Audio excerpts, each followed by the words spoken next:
You're listening to I Love Old Time Radio with your host, Virtual Vinny.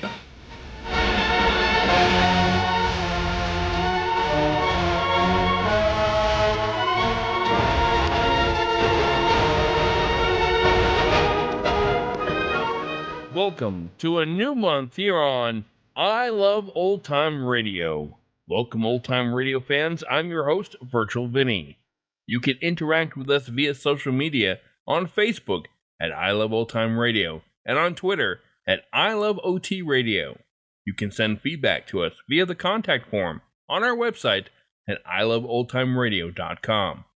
You can also anonymously tell us what you think of the show by filling out our survey at iloveoldtimeradio.com/survey. I Love Old Time Radio produces a new show every Monday through Friday, each day with a different theme. Mondays are our action-adventure day, and right now we are exploring the genre with The Shadow. Not missing any shows since last week, so this episode is number 99, originally aired December 19th, 1937, and it's titled Cold Death.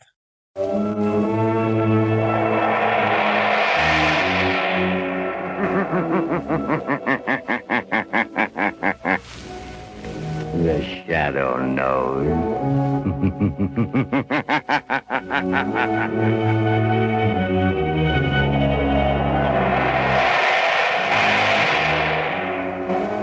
Blue Coal presents The Shadow, the mystery man who strikes terror in the very hearts of shopsters, lawbreakers, and criminals. Today, Cold Death. Ladies and gentlemen, an event of unusual interest will be broadcast from this studio at the end of the program. Be sure to listen. And before today's exciting adventure with The Shadow begins, I'd like to offer a suggestion for home heating comfort. The next time you need fuel, order Blue Coal, America's finest anthracite. You don't have to get a full supply. The Blue Coal dealer will be glad to send you a trial ton. Use it, compare it with your regular fuel in every way. It's 10-1. You'll find Blue Coal gives you better heat at less cost. So order Blue Coal by name. Phone your order to your nearest Blue Coal dealer tomorrow.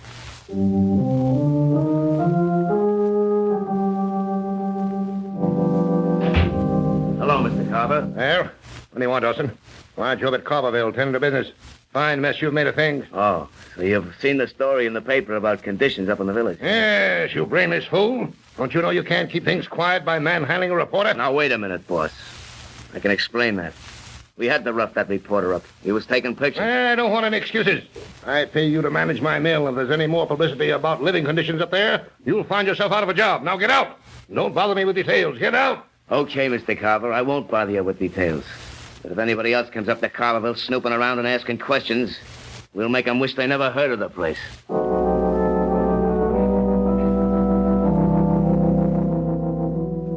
Commissioner Weston, I tell you it's an outrage. Don't you agree, Cranston? It's a pretty sorry state of affairs, Commissioner. Granted, the conditions existing in this little mill village Daniel Carver owns are an outrage. Why, he ought to be kicked out of this club. What do you think, Cranston? I agree, if the newspaper accounts are true. Sickness, half a dozen deaths recently.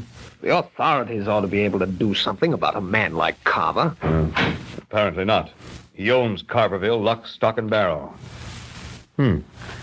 Speak of the devil, here's Carver now. Yeah, good evening, gentlemen. I gather you're discussing me and the maliciously distorted story about Carverville that appeared in the papers? As a matter of fact, we were, Mr. Carver. Won't you sit down and give us your side of the story? There's nothing to discuss. There isn't one word of truth in that reporter's story. The people in Carverville are perfectly satisfied. They don't complain.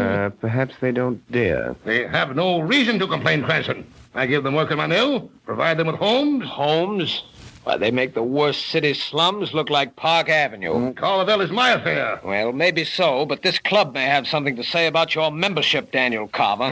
This club, a bunch of mawkish busybodies. What do I care? Vote me out. No one ever speaks to me here anyway. Go ahead, vote me out. Vote me out, go ahead. Must be some justice, some law. Oh, he's within the law. But now here's a case for an amateur criminologist like yourself, Cranston. Yes, there must be some way of helping those poor devils up in Carverville. Some way of dealing with a man like Carver.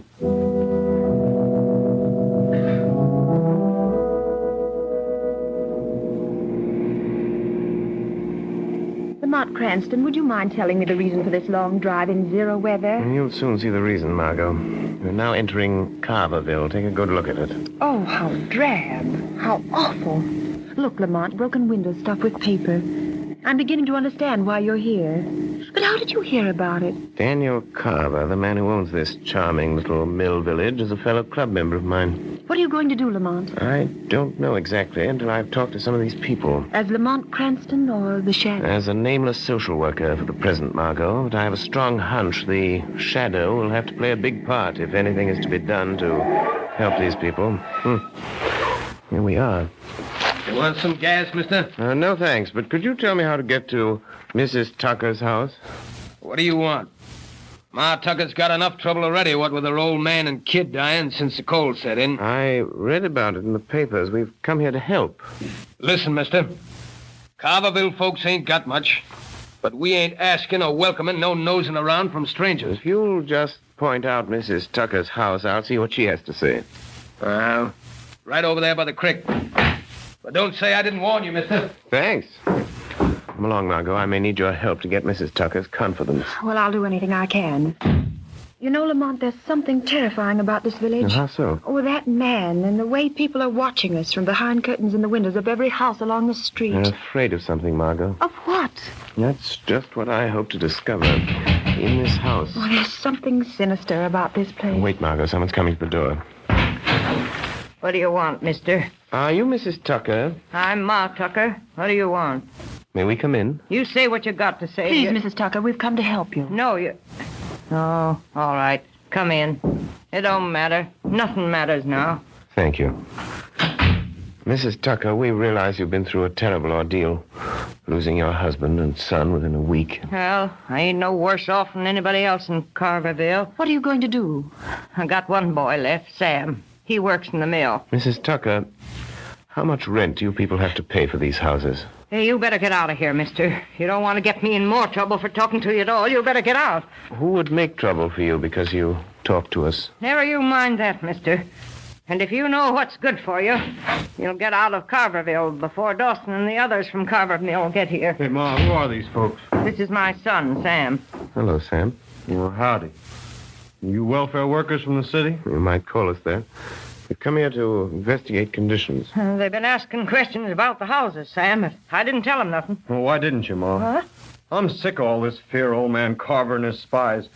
We kept quiet for years, and what's it got us?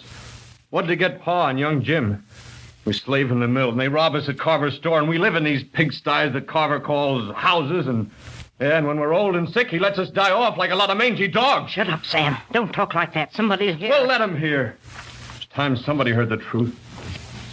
Can't you do something, mister? Can't you help us? If somebody don't help us, God only knows where this'll end. Thanks for speaking out, Sam. You'll have to help. Lamont, there's a crowd gathering outside. What? I knew it. I knew there'd be Now, trouble. you be quiet, Ma. Listen, mister, I got a notion you're all right. Come on, Tucker! Sam! Open up! We're gonna chase them smart out here, strangers out of town, like we did that reporter. Listen, Sam, we'll have to leave or there'll be trouble.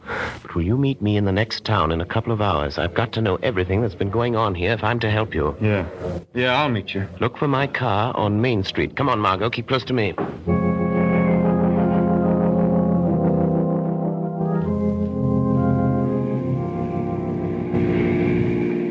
Lamont, I hope no one saw Sam Tucker meet us down this road as you asked him to. I hope not, Margot. What are you going to do now that he's told you the tragic story of Carverville? Going back to Carverville. Right now, tonight? Yes, first to call on old man Carver. I thought he was in the city. He evidently heard that more strangers were in Carverville this afternoon asking questions. Oh, what a beast Carver must be, Lamont. If he could only be made to see the misery and suffering he's caused. He's going to see it, Margot, tonight.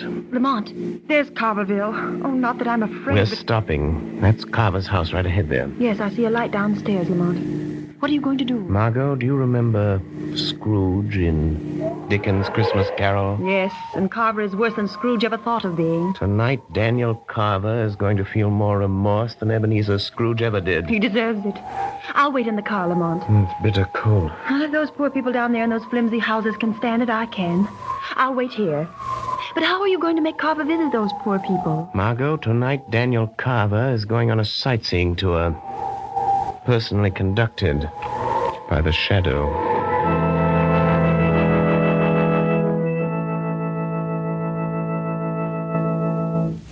In just a moment, we will continue with the second part of the Shadow's thrilling adventure.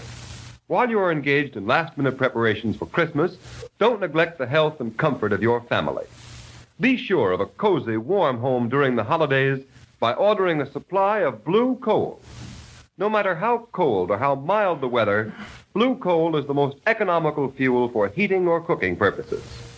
Up in the Arctic regions, where the temperature today is at least 60 degrees below zero, fur traders and trappers are keeping warm with blue coal. They have used other fuels only to find that blue coal will keep them warm more economically than any other fuel. Blue coal is a Pennsylvania anthracite, the fuel that burns long and steadily.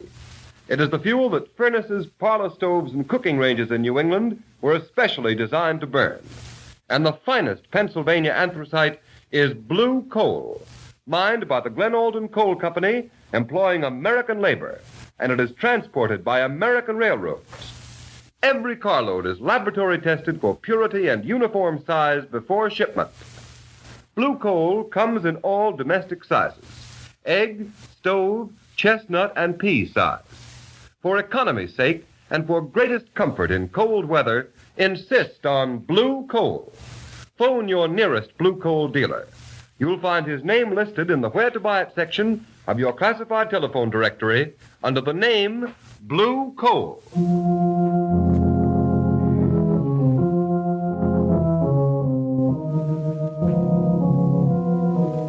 Dawson, I told you if there's any more trouble up here in Carverville, I'd fire you, didn't I? Yeah. Well, there ain't been no trouble, Mr. Carver. Not yet. If that guy that was here this afternoon comes back tonight, we'll make him wish he never heard of Carverville. Oh, what makes you think he will come back? I know he's coming back. Tonight. You got Sam Tucker to meet him down in the next town. How do you know that? I took a rubber hose to the kid when he came back about an hour ago. He wouldn't talk. We got enough out of him to know that social worker is up to something. Well, I don't want any shooting and killing now. You just leave that fella to me, Mr. Carver. You said you didn't want to be bothered with details. What are you going to do, Dawson? Nothing much. But don't you worry. There ain't no law against a fella being shot accidental while he's snooping around in the dark. You just leave the details to me. So long, boss. I was a fool to come up here from the city tonight. No cold country house. No electricity. Nothing but candles. The wind even blows the door open. What was that? Who blew out that candle? The wind. The wind blew out the candle. Are you afraid of the dark, Daniel Carver? Warrior, what do you want? I have no money here. I don't want your money. I have come for you. Who are you? I've been called fear, conscience, remorse. But I am best known to your kind as the Shadow. The Shadow? I don't believe in things like that. You're a man. I hear your voice. If you're one of those stupid fools from the village, you've got any idea of killing me, you'd better think first. You'll hang for it. Since you will not believe that I am the Shadow, let us pretend I am one of those unfortunates from your village. Let us pretend that here in the darkness I am standing with a gun pointed at your heart. Oh, what do you want of me? I want you to come with me. Come with me. No, you're going to murder me. I won't leave this house. I won't go with you. Come, or I'll use the gun you are so sure I have in my hand, even though you can't see the gun, or my hand, or me. All right, I'll come. I'll do anything, only don't shoot. If it's money you want, I'll get it for you. Get in your car. First, let me get an overcoat. It's bitter cold. No. It's time you learned what it feels like to be cold. Where are we going? Drive down to that squalid sink of misery that bears your name. To Carverville. Don't cry out. Don't try to escape me. For I'm right behind you. In the back seat of the car. What do you want me to do in the village? Stop at that little bridge. Be careful, Carver. I can read your thoughts. You're thinking you'll cry out, attract attention, and get away from me. But you'll never get away unless you do exactly as I tell you for the next few minutes. What are you going to make me do? You will go where I tell you. And listen. And watch. And what if I meet someone? If you should, don't speak. There's a little bridge. Stop the car. Now get out of the car, Daniel Carver. This is the Tucker house. Walk to that lighted window over there. Stand there by that broken pane stuffed with paper. Why, you brought me here. You better look out. Bill Dawson, my foreman, and some men are out looking for some stranger that's been snooping around here. We might be shot by mistake. That is a chance we must take. Carver, look into that room and listen. All right. Ma. All right, Ma, listen, Ma. Everything's going to turn out all right. Those folks who were here today, they're going to do something. Oh, I'm trying to hope so, Sam. But hoping comes mighty hard when hope's been killed so often. Pa's dead. Your brother's dead. Listen to that. Oh, Sam, you gotta go away. You gotta go far away. And after what's happened, Dawson will fix you good. It won't be just a beating. He'll fix it so something will happen to you at the mill. You gotta go away, son. Yeah, but I can't leave you, Ma. Not even long enough to hunt another job. Oh, don't you fret about me, Sam. I ain't got much longer on this earth anyhow, son. You get away. You get away from here while you've got a chance. Oh, Ma. Ma, you're crying. You didn't even cry when Pa died. Seemed like I couldn't. Seemed like he was better off dead. 'Cause he was free of old man Carver at last. At last. Oh, Ma, don't... Come, Carver. I have something else to show you. What are you trying to do? Where are you taking me now? You will see. Tell me, Carver, have you ever heard the story of Scrooge? Well, what does the story of Scrooge got to do with me? You are Scrooge, Daniel Carver, a 20th century Scrooge. And this is Christmas. You'd never believe it to look down the streets of this mill town of yours. Would you, Carver? And what do you expect me to do about it?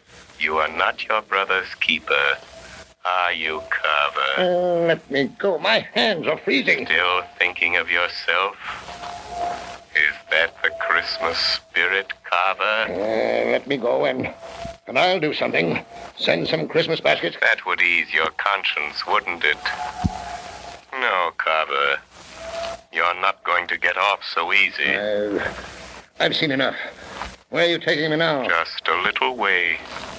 A few steps to that lighted window over there. To that house with a car standing in front of it. If they can afford a car... That is a doctor's car. Your villagers don't own cars. They don't own anything. Go to that lighted window there. Look in. See what is happening. Listen. There's frost on the glass. I can't see. There's another broken pane.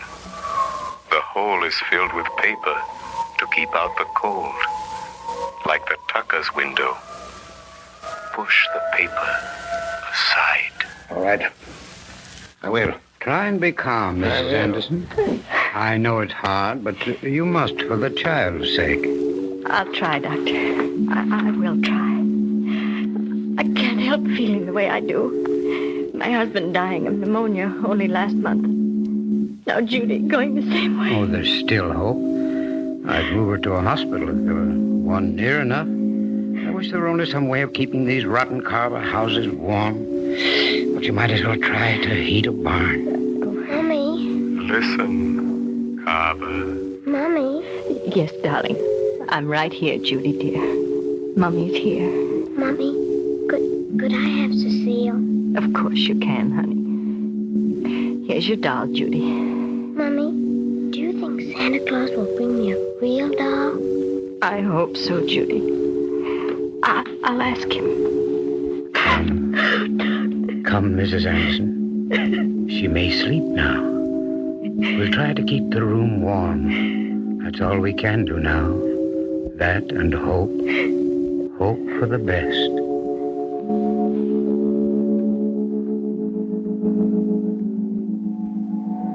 Look at that child, Daniel Carver. She's dying. And you alone are to blame. No, stop. Don't torture me anymore. If that child dies, Carver, there will be no candles. No gay candles on a gift-laden Christmas tree, but white candles shedding a ghostly light around a packing box coffin.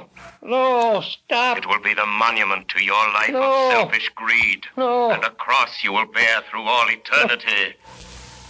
Unless what? Unless you make amends. I'll do anything. I'll do anything to make amends. I didn't know. I've been blind, selfish. No baskets of fruit or pennies in the snow will wipe out your sins against these long-suffering people, Carver. I know. I'll make everything right. And that little girl, she needs medicine, a warm house. Let me go in and get the doctor to move her to my house on the hill. I'll get specialists. I'll do anything to save her life. Wait, Carver. That is only the beginning. What of all the others? What of these death traps you call homes? I'll tear them all down, burn them, build new ones, houses that are warm and comfortable and safe. I swear it. But tell me, who are you? I owe you everything for showing me what I've been doing to these people who depend on me. I told you once before, I am the shadow. But you are a man. Why can't I see you? I have clouded your mind, made it impossible for you to see me. You will never see me. Never hear my voice again, Daniel Carver. If you keep your word. I will keep my word. I swear it. If you don't, the shadow will return.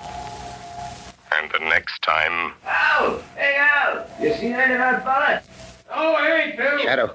It's my foreman, Bill Dawson and Al Trimble. Yes, I know. They mean to kill a man. If they can find him. They're after some fellow that was here this afternoon with a young woman. Welfare workers, I think. What do we do? Let them come. This is your first test. You are responsible for their acts. What are you going to do, Carver? Look, they might shoot us by mistake. They've got shotguns. This is your chance, Carver. If that fella's around here, we'll find him, Al. Go around the back of the tucker shack and take a look. Okay. I'm just itching to throw a bead on that nosy city fella. Now's your chance to deal with Dawson. What are you going to do, Carver? I'll show you. Just watch me. Don't shoot. Dawson, don't shoot. It's me, Carver. Carver. Hey, what are you doing here? You're coming within an ace of blowing your head off. I've come here to see what I've been doing to these people by giving you a free hand. You said you didn't want to be bothered. I know. I'm to blame. I've been blind. But that's all finished now. I'm going to make this village all over, build new homes, make up for all the misery I've caused these people. You're getting kind of soft, ain't you, Carver? You won't think so when I tell you that you are through, fired, you and Al Trimble and all your kind. Listen here, you mealy-mouthed old skinflint. You can't fire me. I've done your dirty work too long. You get out of Carverville, you're through, Dawson. Yeah? That's what you think. You and nobody else is firing me. Put down that shotgun, Dawson. You'll hang for this. The devil I will. It'll be an accident. An accident like what's going to happen to that city. Dawson, don't you pull that trigger, you fool. Say your prayers, you rat. Ah! You missed. No, something knocked the gun up in the air. You didn't, Carver. You couldn't. Something just about knocked the gun out of my hand. You are quite right, Bill Dawson. I saved you from committing a cold-blooded murder. What was that? Who said that? The shadow, Dawson. Shadow? A ghost? Call me what you like, but I am here, helping Daniel Carver, helping the people of this village. Bill! Hey, Bill! Dawson! You get him? Al, come on, we're getting out of here. Something just talked to me. You must be drunk, Bill. Hey, what's that over there? It's old man Carver. But it wasn't him. It knocked my gun right out of my hand. Come on, I tell you, this place is haunted. Ah, there ain't no such thing. Oh, yeah. Listen to that. Where is it? Come on, tell me, where's it coming from? Who's that laughing? It ain't Carver. Yeah, it did sound kind of like a ghost, and I don't see nothing. Go quickly, both of you.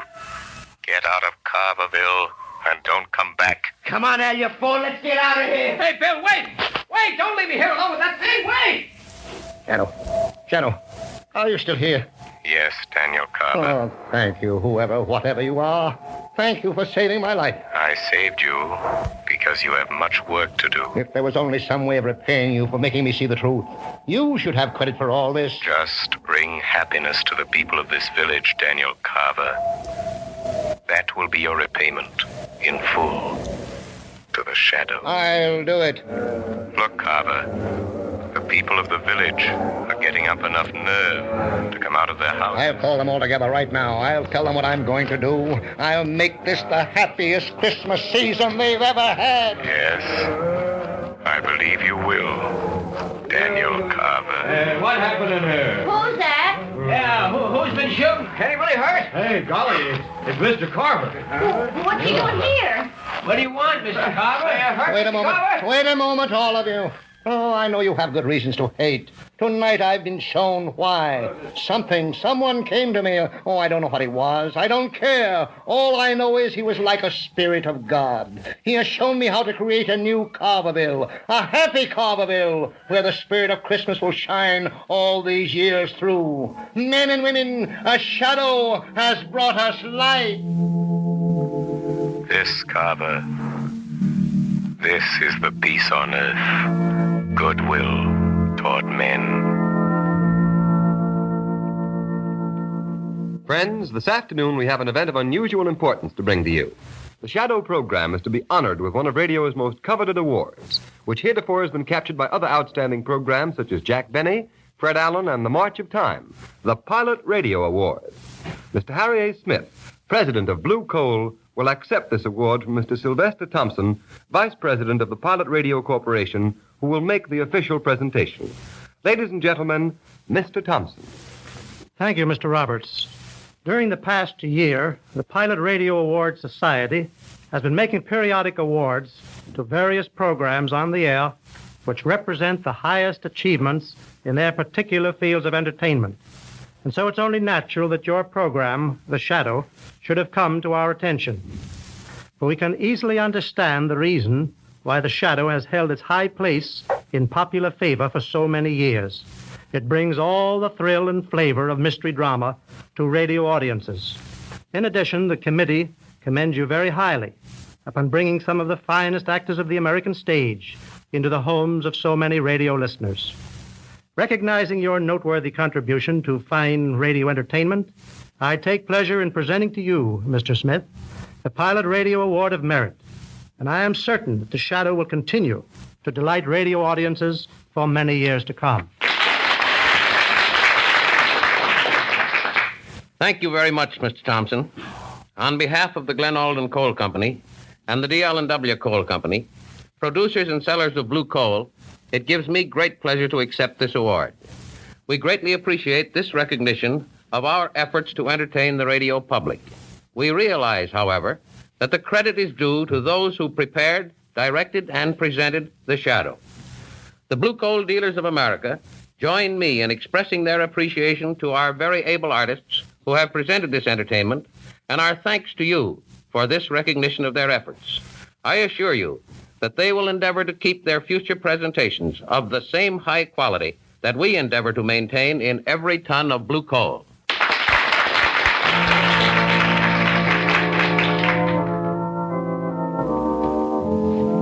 The story you have just heard is copyrighted by the Shadow magazine. The characters in this story are entirely fictitious. Any similarity to persons living or dead is purely coincidental.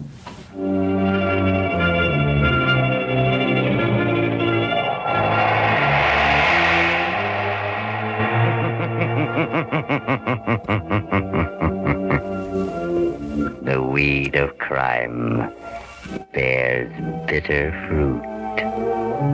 Crime does not pay. The Shadow knows.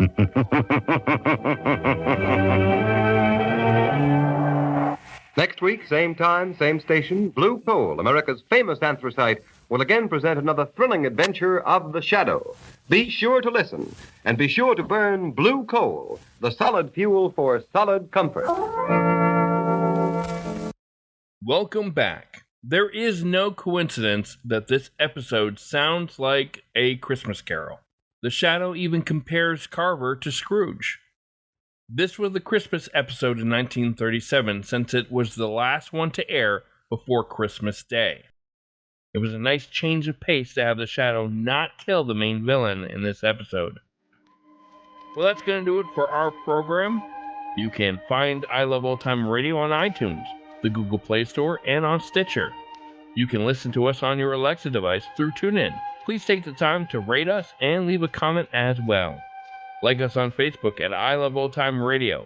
Follow us on Twitter at I Love OT Radio. Comments and questions can be directed to our website at iloveoldtimeradio.com. If you'd like to help support this show, you can do so at iloveoldtimeradio.com/support. Tune in tomorrow to see what trouble Irma gets herself into on My Friend Irma. And join us next Monday for another episode of The Shadow. For iloveoldtimeradio.com, this is Virtual Vinny.